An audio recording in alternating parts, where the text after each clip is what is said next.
UP panchayat चुनाव आरक्षण सूची, जानिए कौन सा गांव किस जाति के लिए होगा रिजर्व।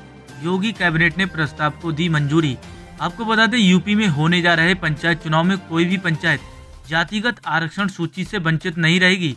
प्रदेश के पंचायती राज विभाग द्वारा इस बारे में प्रस्ताव तैयार हो गया है। मंगलवार को कैबिनेट में बाई सर्कुलेशन मंजूरी दे दी गई है। इस प्रस्ताव के जरिए वर्ष 2015 में हुए पिछले पंचायत चुनाव में तत्कालीन सपा सरकार द्वारा किए गए प्रावधान को हटा दिया गया है। अब तक चक्रानुक्रम आरक्षण से ऐसी कई पंचायतें बची रह गईं जिन्हें न ओबीसी न केवल आरक्षित किया जा सका और न ही अनुसूचित जाति के लिए। लिहाजा इस बार चक्रानुक्रम आरक्षण के तहत ये नया फार्मूला अपनाया जाएगा। उक्त प्रावधान के तहत प्रदेश के 4 जिलों गोंडा, संभल, मुरादाबाद, गौतम बुद्ध नगर में परिसीमन की कानूनी अड़चनों की वजह से न होने पाने की वजह से 2010 के पंचायत चुनाव का आरक्षण लागू किया गया था। इस बार इन चारों जिलों में नए सिरे से परिसीमन करवाया गया। इसी आधार पर अब इन चारों जिलों में नए सिरे से आरक्षण की व्यवस्था लागू होगी। इस बार प्रदेश के सभी 75 जिलों में एक साथ पंचायत चुनाव के अवार्डों की आरक्षण नीति लागू होगी।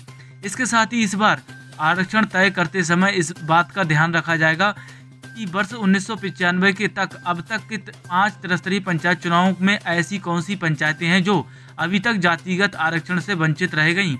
इनमें ग्राम पंचायतें, क्षेत्र व जिला पंचायतें शामिल हैं।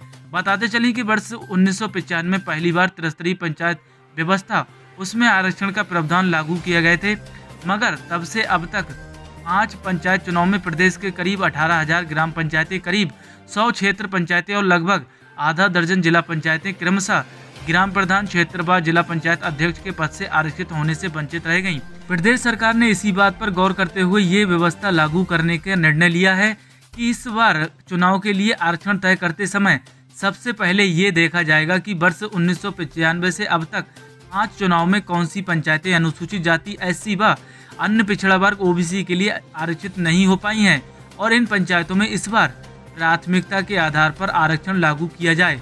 जानकारों के अनुसार इस नए फैसले से अब पंचायतें जो पहले एससी के लिए आरक्षित होती रही थीं, ओबीसी के लिए आरक्षण की वंचित रह गईं। वहां ओबीसी का आरक्षण होगा। इसी तरह से पंचायतों अब तक ओबीसी के लिए आरक्षित होती रहीं, वह अब एससी के लिए आरक्षित होंगी। इसके बाद जो पंचायतें बचेंगी वह आबादी के घटते अनुपात में चक्रानुक्रम आरक्षण सामान्य वर्ग के लिए होंगी। इन 5 चुनाव में महिलाओं के लिए 33% आरक्षण की कोटा पूरा होता रहा, मगर एससी के लिए 21% और ओबीसी के लिए 27% आरक्षण कोटे के हिसाब से कई ग्राम व क्षेत्र पंचायत, जिला पंचायतें आरक्षित नहीं हो पाई।